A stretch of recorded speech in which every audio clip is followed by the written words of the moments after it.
Good afternoon. Welcome to the Florida Department of Health Division of Emergency Preparedness and Community Support Prescription Drug Donation Repository Program informational webinar on becoming a repository. I am Laura Rutledge, the project manager for the program. We will provide an overview of the program and information on entities eligible to become repositories for the Prescription Drug Donation Repository Program. Our goal today is to share information. If you have any questions, please feel free to submit your questions through the Q&A tab. We will collect your questions and provide a written Q&A to all participants in the next few days. We will also post the Q&A document on our website.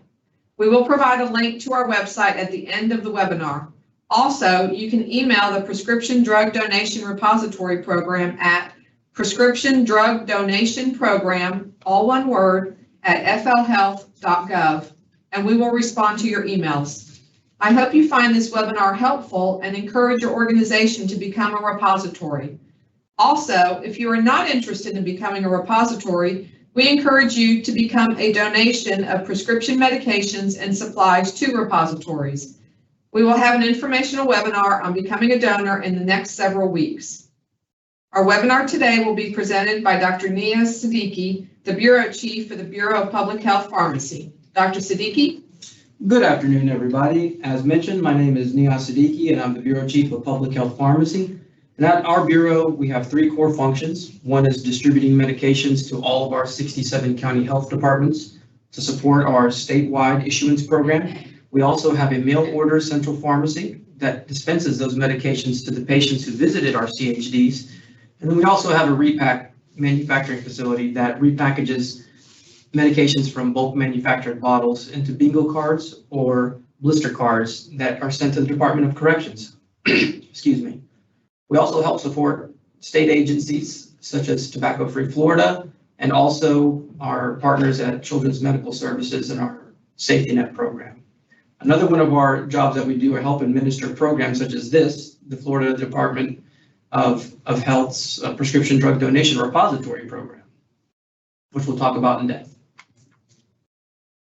So Florida Statute Section 465.1902 went into effect in July 2020, which turned this program into statute. And then also in February of 2022, Florida Administrative Code, Chapter 64J-4, turned this program live essentially so that repositories could start to open. And the Prescription Drug Donation Repository Program, which I'll refer to in this in the rest of the presentation as PDDRP, was created within the department to facilitate the donation of prescription drugs and supplies to eligible patients. And there are three key elements and their associated forms with these elements. So eligible repositories, which we're going to speak about in this seminar, and eligible prescription drug and supply donors, and eligible patients, which we'll speak in future seminars. The following entities may participate in a repository: a healthcare practitioner's office, a pharmacy, a hospital with a closed drug delivery system, a nursing home facility with a closed drug delivery system, and a free clinic or nonprofit health clinic that is licensed or permitted to dispense medicinal drugs in the state of Florida. And if you look at the bottom, closed drug delivery system is defined, and this is a system in which the actual control of the unit dose medication package is maintained by the facility rather than the individual patient. So an example of this would be a community or retail pharmacy that dispenses a medication to a patient, and then the patient later comes back and says, I'd like to donate this to the PDDRP. That particular medication could not be donated because it was lost in control of the patient. The patient had control of the medication. I'm sorry. But an approved method would be if a hospital system, for example, had a pharmacy that distributed the medications to their automated dispensing cabinets that they frequently use in those settings, and then they recall that medication back into the pharmacy. That never left the possession of the entity, and so that medication could be eligible for donation if they chose to donate it. So an eligible entity must notify the Florida Department of Health, PDDRP, of its intent to participate in the program as a repository before accepting or dispensing any donations under the program. So the PDRP participation or withdrawal form must be signed and dated by the responsible pharmacist, affirming that the intended repository meets the eligibility of the program. And once it's filled out, it must be submitted to the following email address below. And if you look to the right of the screen, you'll find the actual form that they will fill out. The top half of it is the application portion of it. And if you notice on the bottom, it says notice of withdrawal. And we'll talk about this later on in the webinar. But if you choose to withdraw from the program as well, you'll use this exact same form that you used to participate in the program. The following entities are eligible to donate to an established repository under this program: nursing home facilities with closed drug delivery systems, hospices that have maintained the control of a patient's prescription drugs, hospitals with closed delivery systems, pharmacies, drug manufacturers or wholesale distributors, medical device manufacturers or suppliers, and prescribers who receive prescription drugs or supplies directly from the drug manufacturer, wholesale distributor, or pharmacy. Upon receipt of an approved proposed donation, a licensed pharmacist employed by or under a contract with the repository shall inspect the donation to ensure that each donation meets the program requirements. So there are certain medications that cannot be donated, and they're the following: controlled substances, cancer drugs donated under section 499.029. And this is because we already have a program for donating cancer drugs, and this is under the Department of Bureau and Professional Regulation. And if you'd like to do a little bit more research on that, you can just Google search, Florida cancer drug donation, and maybe you can start participating in that as well. And also medications that fall under the FDA's Risk Evaluation and Mitigation Strategy, also known as the REMS program. Those medications cannot be eligible for donation.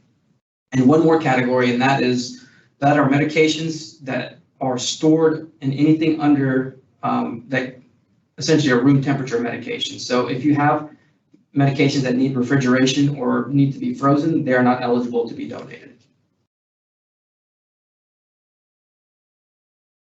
So the following criteria are required for all donations. The donations have to come from eligible donors, and all donors must obtain written approval, either by email or mail, from a participating repository prior to shipping any donated drugs or supplies to the repository. The donated drugs have to be approved for medical use in the United States, and the drug is in an unopened, tamper-evident packaging. The drug also has to be required to be used at room temperature, and it has to have been stored at room temperature as well, or whatever the manufacturer designated or the federal storage requirements were.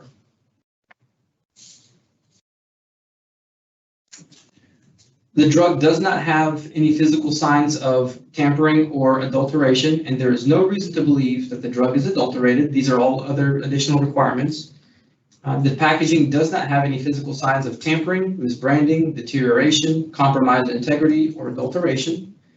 The packaging indicates the expiration date of the drug, and if the lot is not retrievable, all specified medications must be destroyed.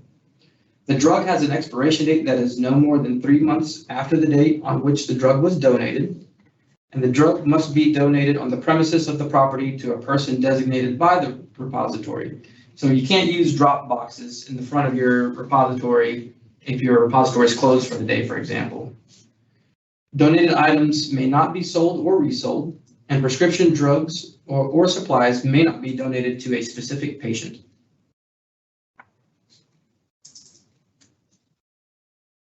The repository must quarantine a donation until the licensed pharmacist has inspected and approved the drug for dispensing.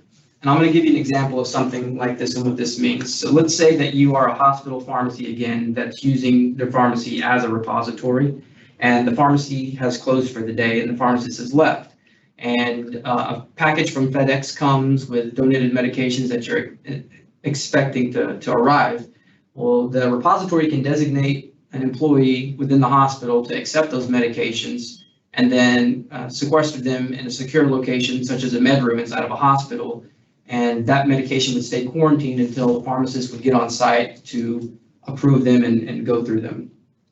Also, another thing about this program too is if you're doing a repository to repository transfer, those medications are not required to be re-inspected again. The inspecting pharmacist must sign the PDDRP donation form, verifying that the prescription drug or supply meets the eligibility criteria. Donations must be stored in a secured area under the environmental conditions specified by the manufacturer or federal storage requirements.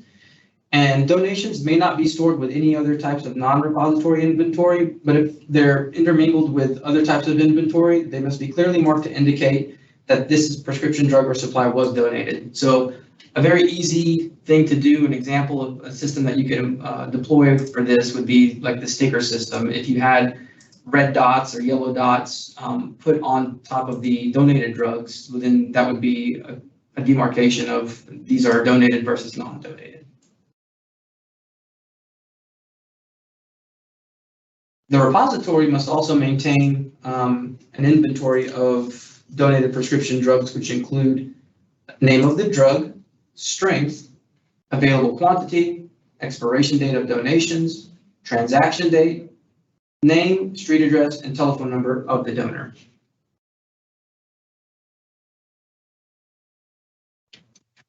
Any patient that wishes to receive prescription drugs and/or supplies from this program, they must be indigent, uninsured, or underinsured. They must be a resident of Florida. They need to have a valid prescription, and they must complete and submit the PDDRP patient application and dispensing form. And that form is on the right of the screen, and this is the actual form that they will have to fill out when they come in each time to a repository to see if they can get their medications from there.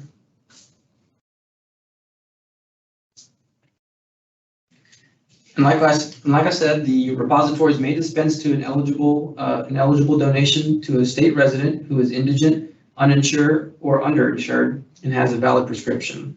And indigent means having a family income during the 12 months preceding the determination of income that is below 200% of the federal poverty level.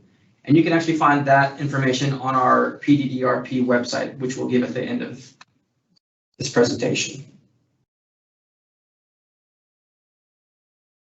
Participating repositories may withdraw from the program by providing written notice using the PDDRP repository participation and withdrawal form.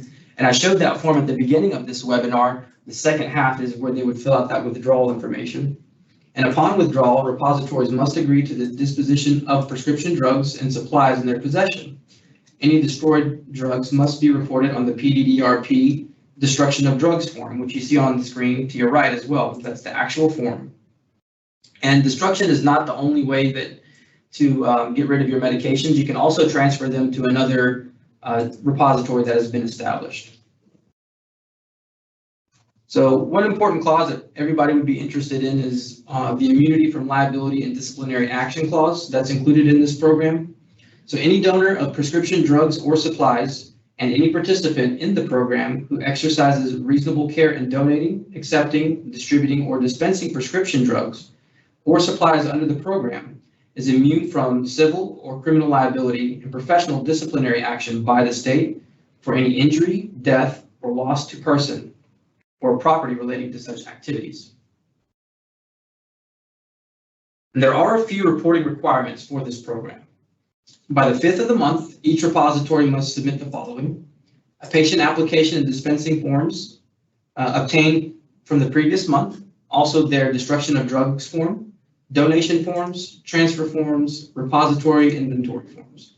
And even if you didn't have any activity in the previous week, we still ask that you submit these forms with a very small statement of no information to report on these forms. So that concludes our seminar for today. We really want to thank everybody for their participation and eagerness to learn about our program. We hope that it becomes a very big program in the state of Florida to meet all the needs of our patients in this wonderful state. So we just really thank everybody for getting on the call today. Thank you so much. All right, thank you so much, Dr. Siddiqui, and thank you for your participation in today's informational webinar. Please submit any questions you may have through the Q&A tab, and we will respond with a written Q&A document. All program information with fillable forms for repositories are available on our website. We look forward to working with you as we launch the prescription drug donation program. Thank you and have a great day.